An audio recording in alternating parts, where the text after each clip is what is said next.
ಹೆಬ್ಬಳಲು Shri Chakramata YouTube channel ವೀಕ್ಷಕರಿಗೆ ನನ್ನ ಹೃತ್ಪೂರ್ವಕ ನಮಸ್ಕಾರಗಳು. ಸುಭಾಷಿತ: ಏಕಾಂಗಿಯಾಗಿ ನಿಲ್ಲುವಷ್ಟು ಬಲಶಾಲಿಯಾಗಿರಬೇಕು, ಪ್ರತ್ಯೇಕವಾಗಿ ನಿಲ್ಲುವಷ್ಟು ಸ್ವಾಭಿಮಾನಿಗಳಾಗಿರಬೇಕು. ಆದರೆ ಸಮಯ ಬಂದಾಗ ಒಟ್ಟಿಗೆ ನಿಲ್ಲುವಷ್ಟು ಬುದ್ಧಿವಂತಿಕೆ ಇರಬೇಕು. ಎಷ್ಟು ಚೆನ್ನಾಗಿದೆ ನೋಡಿ, ಭಾಳ ಸೊಗಸಾಗಿದೆ. ಏಕಾಂಗಿಯಾಗಿ ನಿಲ್ಲುವಷ್ಟು ಬಲಶಾಲಿಯಾಗಿರಬೇಕು, ಪ್ರತ್ಯೇಕವಾಗಿ ನಿಲ್ಲುವಷ್ಟು ಸ್ವಾಭಿಮಾನಿಗಳಾಗಿರಬೇಕು. ಆದರೆ ಸಮಯ ಬಂದಾಗ ಒಟ್ಟಿಗೆ ನಿಲ್ಲುವಷ್ಟು ಬುದ್ಧಿವಂತರಾಗಿರಬೇಕು. ಇವತ್ತು ನಾವು ದಿನಪಂಚಾಂಗಕ್ಕಿಂತ ಮುಂಚೆ ತಪ್ಪು ಮಂತ್ರ ಹೇಳಿದರೆ ಏನಾಗತ್ತೆ ಅನ್ನೋದನ್ನು ನಾವು ಅದ್ರ ಬಗ್ಗೆ ತಿಳ್ಕೊಳ್ಳೋಣ.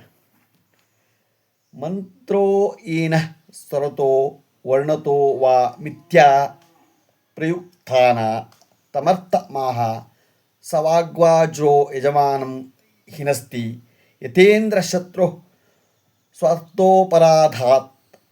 ಅಂದರೆ ಮಂತ್ರವನ್ನು ಸ್ವರದಲ್ಲಾಗಲಿ ವರ್ಣದಲ್ಲಾಗಲಿ ತಪ್ಪಾಗಿ ಉಚ್ಚರಿಸಿದರೆ ಅದು ವಾಗ್ವಜ್ರಾಯುಧವಾಗಿ ಉಚ್ಚರಿಸಿದವನನ್ನು ಮತ್ತು ಯಜ್ಞ ಮಾಡಿಸಿದ ಯಜಮಾನನನ್ನು ಹಿಂಸಿಸುತ್ತದೆ ಅಂತ ಅರ್ಥ.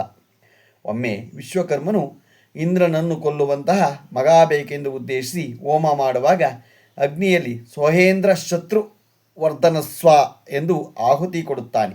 ಆಗ ಆ ಮಂತ್ರದ ಸ್ವರ ವ್ಯತ್ಯಾಸವಾಗಿ ಇಂದ್ರನನ್ನು ಕೊಲ್ಲುವಂತಹ ಮಗ ಹುಟ್ಟಿ ಬರಲಿ ಎಂಬ ಅರ್ಥಕ್ಕೆ ಬದಲಾಗಿ ಇಂದ್ರನಿಂದ ಕೊಲ್ಲಲ್ಪಡುವ ಮಗ ಹುಟ್ಟಿ ಬರಲಿ ಎಂಬ ಅರ್ಥ ಬಂದುಬಿಡುತ್ತದೆ.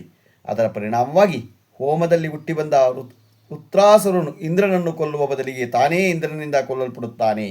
ಇದು ತೈತ್ತರೀಯ ಸಂಹಿತೆಯಲ್ಲಿ ಮಂತ್ರಗಳು ಶಕ್ತಿಯಾಗಿ ಕುರಿತಾಗಿ ವಿವರಿಸಿದ ಬಗೆ. ಮಂತ್ರಗಳನ್ನು ಅವುಗಳಿಂದ ಘೋಷಿತವಾದ ಫಲ ಪಡೆಯಲು ಅವುಗಳಿಗೆ ನಿರ್ದಿಷ್ಟಪಡಿಸಿದ ಉದಾತ್ತ, ಅನುದಾತ್ತ, ಸ್ವರಿತ, ದೀರ್ಘ ಸ್ವರಿತ, ಪ್ಲುತ, ಕಂಪನ ಅಥವಾ ಪ್ರಚಯ ಸ್ವರಗಳಲ್ಲಿಯೇ ಉಚ್ಚರಿಸಬೇಕಾಗುತ್ತದೆ. ಉಚ್ಚರಿಸುವಾಗ ಸ್ವರ ವ್ಯತ್ಯಾಸವಾದರೆ ಅದರಿಂದ ವ್ಯತಿರಿಕ್ತ ಪರಿಣಾಮ ಉಂಟಾಗುತ್ತದೆ. ಇದಕ್ಕಾಗಿ ವೇದಾಂಗ ಶಿಕ್ಷಣ ನೀಡಬಲ್ಲ ಸಮರ್ಥ ಗುರುಗಳಿಂದ ಮಂತ್ರಗಳನ್ನು ಅಭ್ಯಾಸ ಮಾಡಬೇಕಾಗುತ್ತದೆ ಅಂತ ಗುರುಗಳು ತಿಳಿಸಿದ್ದಾರೆ. ಎಲ್ಲ ಮಂತ್ರಗಳನ್ನು ಕೂಡ ನಿರ್ದಿಷ್ಟ ಫಲಪ್ರಾಪ್ತಿಯಾಗಿ ಬೇರೆ ಬೇರೆ ಧ್ವನಿ ತರಂಗಗಳಿಗೆ ಹೊಂದಿಸಿ ರಚಿಸಲಾಗಿರುತ್ತದೆ. ಹೀಗಾಗಿ ಅವುಗಳನ್ನು ಸಂವಹನಕ್ಕಾಗಿ ಕನ್ನಡಕ್ಕಾಗಲಿ ಅಥವಾ ಇತರ ಯಾವುದಾದರೂ ಭಾಷೆಗಳಿಗಾಗಲಿ ಅನುವಾದಿಸಿ ಉಚ್ಚರಿಸುವಲಾಗದಲ್ಲಿ. ಅಲ್ಲದೆ ಕನ್ನಡದಲ್ಲಿ ಮಂತ್ರವನ್ನು ಹೇಳಿದರೆ ಜನರೂ ಕೂಡ ಅದನ್ನು ಸ್ವೀಕರಿಸಿ ನಿಮ್ಮನ್ನು ಗೌರವಿಸಲಾರರು. ಆದ್ದರಿಂದ ಮಂತ್ರ ಕಲಿಯುವ ವಿದ್ಯಾರ್ಥಿಗಳು ಕನ್ನಡದಲ್ಲಿ ಮಂತ್ರ ಕಲಿಯಬೇಕು ಎಂಬ ಹಠ ಬಿಟ್ಟು ಸಂಸ್ಕೃತದಲ್ಲಿಯೇ ಕಲಿಯಿರಿ. ಅದು ಅಷ್ಟೇನೂ ಕಷ್ಟವಲ್ಲ.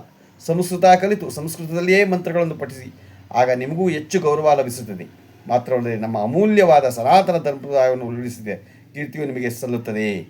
ಅದು ಯಾವ್ಯಾವ ಭಾಷೆನಲ್ಲಿದೆಯೋ ಅದರಲ್ಲೇ ನಾವು ಹೇಳಿದಾಗ ಚೆನ್ನ.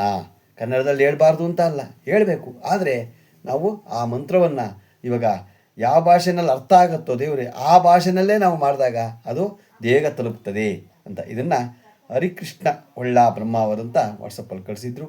ಅದನ್ನು ನಿಮಗೂ ತಿಳಿಸಿದ್ದೀನಿ. ಎಲ್ಲರೂ ನಾವು ನಿಜವಾಗ್ಲೂ ನಾವು ಮಂತ್ರವನ್ನು ಹೇಳುವಾಗ ಸ್ವರಬದ್ಧವಾಗಿ ಹೇಳಿ ಅಂತ ದೊಡ್ಡವರು ತಿಳಿಸಿದ್ದಾರೆ. ನಾವು ಎಲ್ಲ ಅರ್ಥಕೊಳ್ಳೋಣ, ಅದನ್ನು ತಿಳ್ಕೊಳ್ಳೋಣ, ಕಲಿತ್ಕೊಳ್ಳೋಣ. ನಾವು ಕಲಿಬೇಕಾದ್ದು ಬೇಕಾದಷ್ಟಿದೆ ಇದರಿಂದ. ಇವತ್ತು ನಾವು ದಿನಪಂಚಾಂಗವನ್ನು ತಿಳ್ಕೊಳ್ಳೋಣ.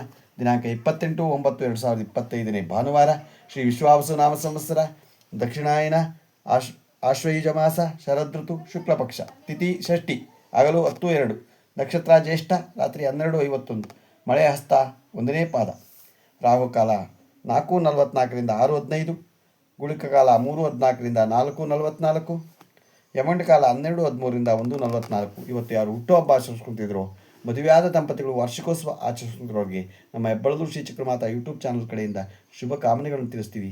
ದೇವರವರಿಗೆ ಆಯುಸ್ಸು, ಆರೋಗ್ಯ, ಐಶ್ವರ್ಯ ಎಲ್ಲ ಕೊಟ್ಟು ಕಾಪಾಡಲಿ ಅಂತ ಕೇಳ್ಕೊತೀನಿ. ನಮ್ಮ ಹೆಬ್ಬಳಲು ಶ್ರೀ ಚಕ್ರಮಾತಾ ಯೂಟ್ಯೂಬ್ ಚಾನಲ್ ಯಾರು ಸಬ್ಸ್ಕ್ರೈಬ್ ಆಗಬೇಕು ದಯಮಾಡಿ ಸಬ್ಸ್ಕ್ರೈಬ್ ಆಗಿ, ಲೈಕ್ ಕೊಡಿ.